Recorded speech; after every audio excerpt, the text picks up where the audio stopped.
As Ronan gazed at the mana flow, which carried the aroma of tea, he was astonished and asked the elf what he meant by enjoying the scent.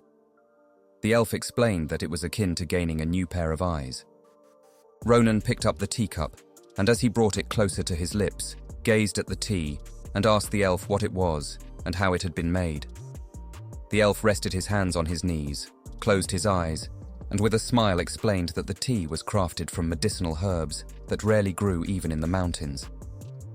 He added that the tea's primary function was to rejuvenate one's senses by releasing repressed energy. Raising his head slightly, he looked into Ronan's eyes and, with a smile, explained that people usually shouldn't see the effects immediately. However, because Ronan's energy was blocked by a curse, he was able to experience these dramatic results. As he spoke, hot steam wafted from the teapot.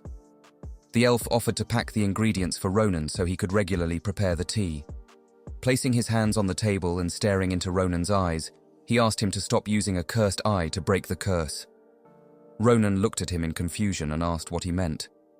The elf slightly lowered his head, and while staring directly into Ronan's eyes, explained that he was referring to the monstrous device that removes curses, but also drains the target's life force. He added that using it once or twice wasn't a major issue, but if Ronan continued to use it repeatedly to lift the curse, his own life would be in danger. Ronan was shocked upon hearing this. Noticing his expression, the elf asked if he had been using the device despite knowing the danger. Ronan touched his cheek with one finger, held his sword with the other hand, and looking into the elf's eyes, replied in a trembling voice that he had no idea. Ronan added that he just wanted to lift the curse as soon as possible. The elf, understanding his concerns, looked into his eyes with a serious expression and explained that this meant Ronan needed to stay even further away, as using the device could lead to serious consequences. It could lead to irreversible consequences, the elf warned. Ronan looked into his eyes, remaining silent as he listened. He then turned his gaze to the teacup, recalling that Professor Sekrit had said the same thing. She had told him that this curse was difficult to undo, even for her. She needed to make extensive preparations, even with someone helping him. Reflecting on this, he wondered if encountering that entity had made him impatient.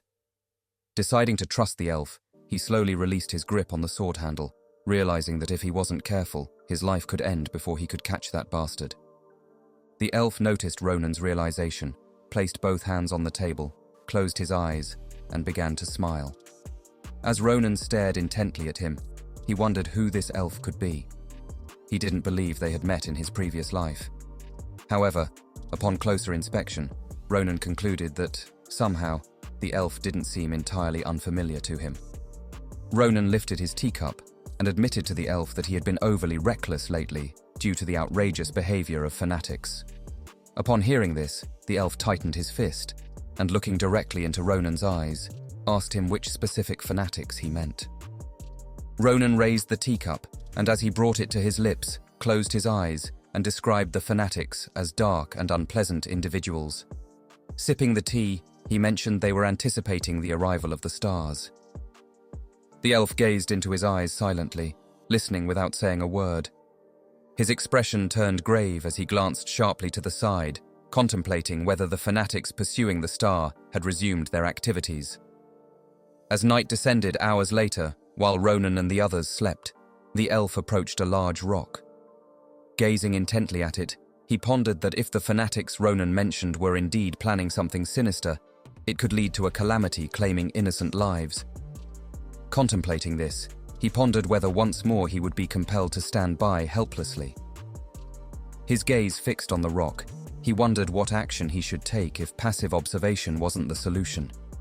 He started to consider whether Ronan might hold the answer the rock was suggesting to him.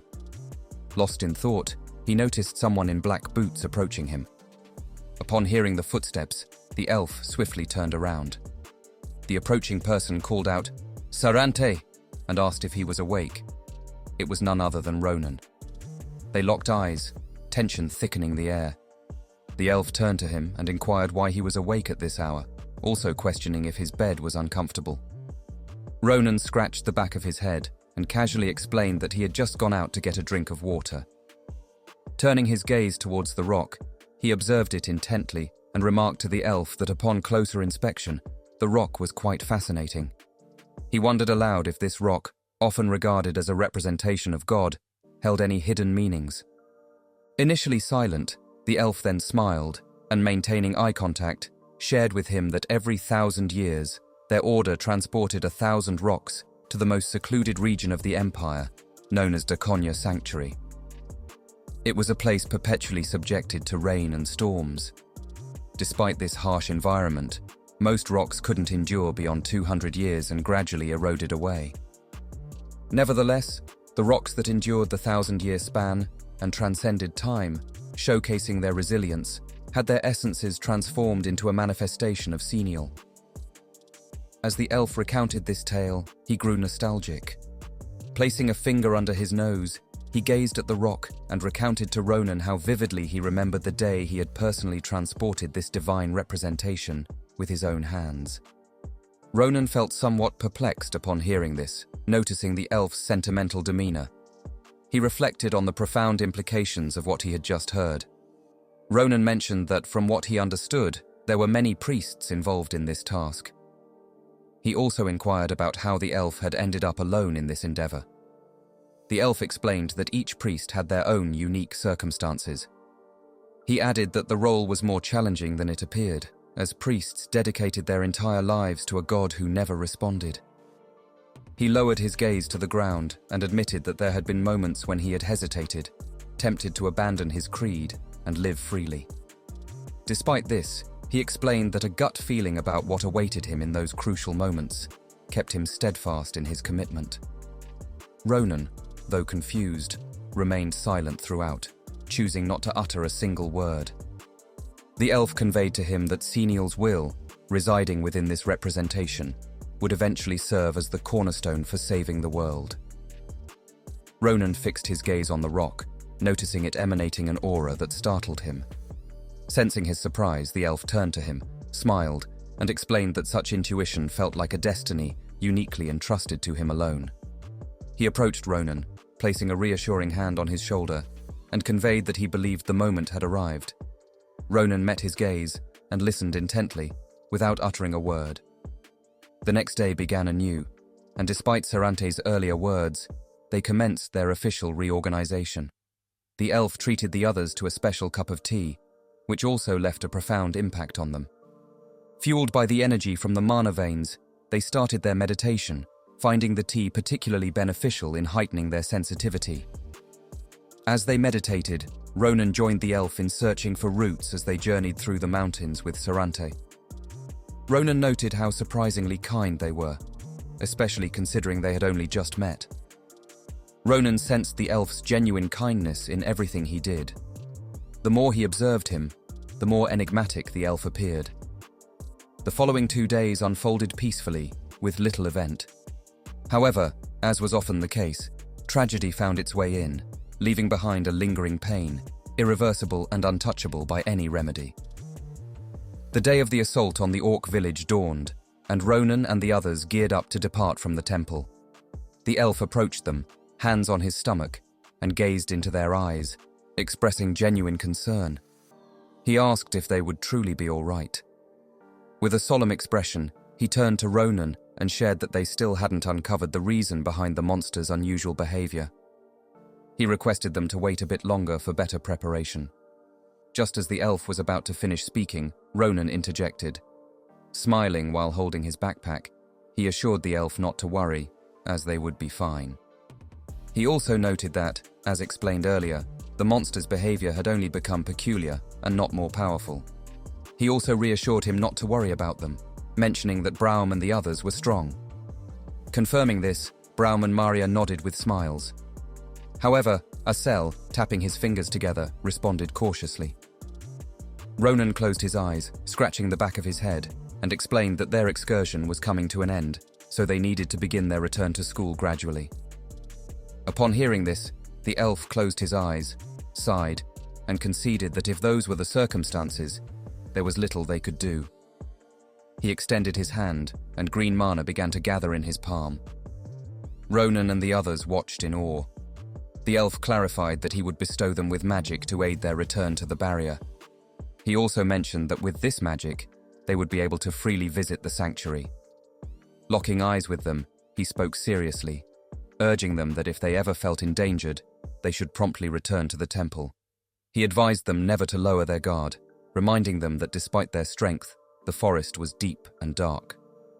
Later that day, as night descended, a merciless massacre unfolded at the border where several orcs fell victim. The perpetrator was a woman in a white dress and heels, blood dripping from the edge of her sword. She anticipated this would pose some challenges. The woman, an elf with long black hair, was the culprit. As she ran her fingers over the leaves of a tree, she gazed at the ground with a bewildered expression, realizing she had underestimated the difficulty of the task. Reflecting on her efforts, she concluded that merely summoning beasts wouldn't be enough to draw him out. She set off, sword in hand, her gaze focused and determined. With a confident smile, she resolved to personally seek out their targets from now on. The leader of the ogres, a two-headed ogre, approached and knelt before her, meeting her fierce stare. Deciding it was time to take action, she set out to find Sarante. Several hours later, Ronan and the others reached the orc village, where life seemed to carry on as usual. Ronan approached a cliff and observed two orcs engaged in conversation. One of them was crouched down, handling some jewels. It didn't take long for Ronan to discern the situation. He pointed out to the others that these orcs were dressed in attire typically worn by humans, adorned with jewelry that didn't quite suit them. Ronan then disclosed that during their absence, the orcs had raided a nearby village. After explaining this, he inquired if everyone was prepared. Upon hearing this, Braum unsheathed his sword and with a smile confirmed his readiness. Maria drew her sword and gripped it firmly with both hands, her gaze fixed on the village ahead. Asela, visibly shaken by the news of the orc attack on the human village, hesitated.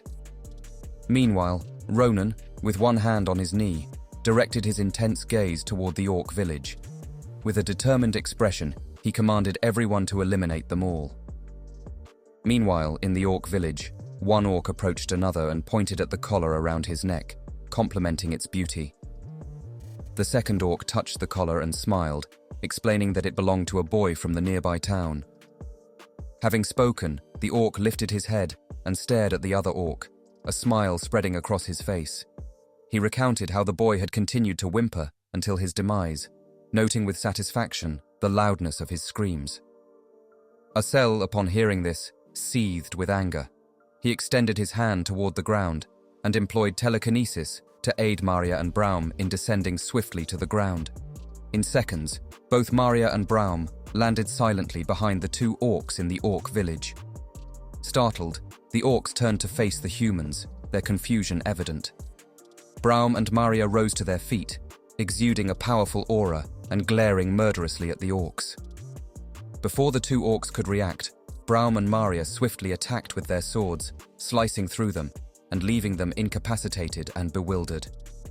In an instant, they turned their attention to the remaining orcs, swiftly dispatching them as well. Their eyes burned with intense hatred toward the orcs. Hearing the commotion, the orcs emerged from their huts and witnessed Braum and Maria massacring their kin, stirring fury among them. They swiftly unsheathed their weapons and charged toward the intruders. As Braum and Maria were occupied in combat, two orcs attempted a surprise attack from behind. Suddenly, a mana-wrapped stone appeared and struck one of the orcs in the face. The orc's expression turned to one of shock and confusion as he wondered what was happening. Turning to look at his companion, who had been slain by the stone, the orc was overcome with disbelief. In mere moments, the orc struck by the stone lost his life and collapsed to the ground. Another orc approached the fallen one, discovering he was dead, which left him confused and questioning the situation. While the orc was distracted, another mana-wrapped stone appeared and struck him in the head, causing his demise. His lifeless body fell to the ground beside his companion's corpse. Moments later, other orcs arrived at the scene, bewildered by the unfolding events. These stones were being controlled by Asel. Witnessing how powerful he had become, Ronan couldn't help but applaud him. With a smile, Ronan praised Asel for his accuracy. Asel had lifted Ronan into the air using his telekinesis. Ronan closed his eyes and, while clapping, asked Asel if he now had better perception. While Asel was controlling the stones using telekinesis, he glanced downward and replied affirmatively. Ronan and Asel began to approach the orcs, the stones under his power emanating a powerful blue mana. Seeing this, all the orcs turned their gaze toward the sky. As Asel controlled the stones with his power, Ronan approached him with a steady gaze. Smiling, Ronan gave him the command to eliminate all the orcs. Observing Ronan's expression, Asel couldn't help but feel fear, and in a trembling voice, he acknowledged that he understood. Closing his eyes, he lowered his hand toward the ground where the orcs gathered. Slowly, the stones began to descend. Startled by the looming shadows, the orcs glanced upward to witness hundreds of stones approaching. Asel initiated his assault on the orcs, and with each strike, lives were gradually claimed. The remaining orcs attempted to flee the area, but their efforts were futile. Eventually, the entire village was decimated. Several minutes later, as the smoke from the stone's impact began to clear, Ronan and Asel descended to the ground near the orc corpses. Asel approached the bodies, fists clenched tightly. He looked down with a somber expression, catching Ronan's attention. Upon hearing her voice, he turned his head slightly and asked her what she wanted. Several seconds later, Braum and Maria joined them in the area.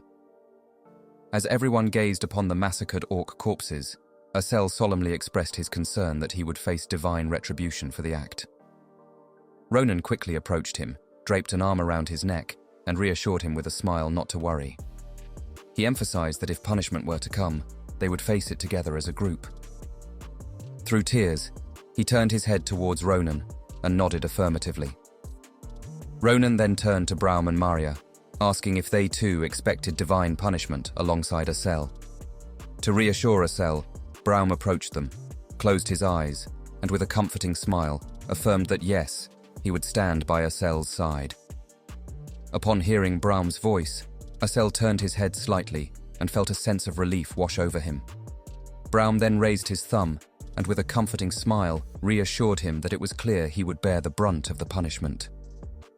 Upon hearing this, Asel covered his mouth with both hands and began to cry even more intensely. Maria approached Braum and gestured towards Asel, expressing that his words hadn't been particularly comforting.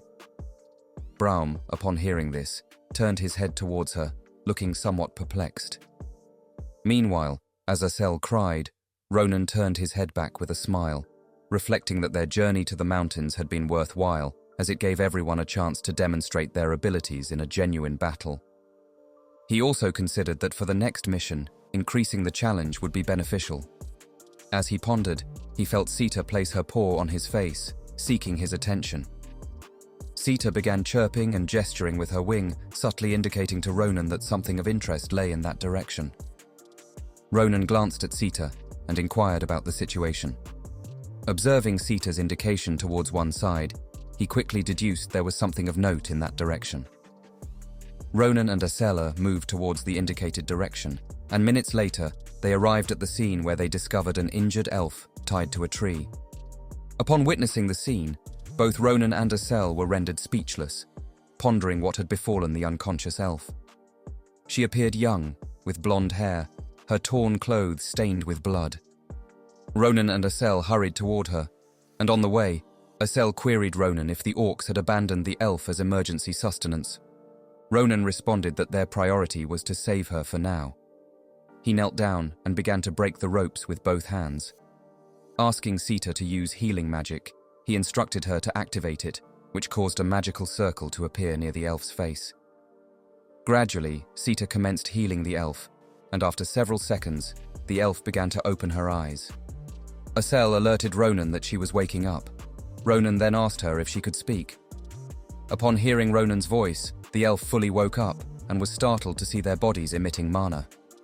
She asked them if it was mana. Braum and Maria arrived at the scene and were shocked to see the condition of the elf. The elf covered her mouth with both hands, coughing up blood. Ronan hurried over and offered his hand to help her up. As he gazed at the elf with a perplexed expression, numerous questions raced through his mind. Among them, he wondered why Sita's magic hadn't been effective. The elf turned towards Ronan, locking eyes with him as she extended her hand. Observing the mana surrounding him, she inquired if he was from the sanctuary. Ronan, taken aback by the question, hesitated briefly. Before he could respond, she placed her hand on his shoulder, leaned in closer, and asked him to take her to Sarante. Gradually, she started leaning to one side, informing everyone that they were already on their way. She warned them that arriving late could lead to something terrible happening. Collapsing to the ground, she closed her eyes slowly, revealing that Sarante's life might be in jeopardy. Moments later, the elf lost consciousness, leaving a tense atmosphere in their midst. Meanwhile, within the sacred sanctuary, Sarante was diligently cleaning the sacred rock when he sensed a breach in the protective barrier. To his surprise, it was Ronan who had breached the sanctuary, bearing the unconscious elf on his back. He dashed towards Sarante, calling out to him. Startled by Ronan's urgency, Sarante turned and inquired about the situation. As Ronan closed in, Sarante pivoted fully towards him, questioning why he had returned so swiftly and whether something had gone awry. Ronan, reassured by Sarante's presence in the sanctuary, urgently requested his aid for the unconscious elf first. Upon reaching Sarante, Ronan positioned himself before him and made eye contact, detailing that the elf had been rescued from the orc village as a captive and sought to speak with him. Sarante directed his gaze towards the elf and inquired about her identity. Observing her closely, his expression underwent a dramatic shift. He quickly recognized her as Brigia. Gradually, he extended his hand towards her, his expression filled with concern and anger as he pondered how she had come to be in such a state. Meanwhile, back in the orc village, Maria approached Braum, placing a hand on her hip as she turned to him, reporting that she had surveyed the area as Ronan had requested. She informed him that the area was clear of anyone else. Braum gestured with his thumb to indicate that the path ahead was also clear. He reassured her that fortunately, the elf was the only captive held by the orcs. Upon hearing this, Maria concluded that it was time to proceed to the sanctuary. She glanced to the side, puzzled to find a cell seated beside an orc corpse. They both moved closer to a cell, and Maria inquired if he was searching for something. Upon hearing Maria's voice, a cell turned toward them and remarked on the peculiar condition of the orcs. Seated on the ground, a cell rested his arms on his knees, staring at the orc's corpse in disbelief. He expressed that he had never witnessed anything like it before. Braum and Maria approached, equally taken aback by the sight of the orc's corpse. They inquired about the strange magic circles surrounding it from a cell. Several seconds passed without a response from a cell.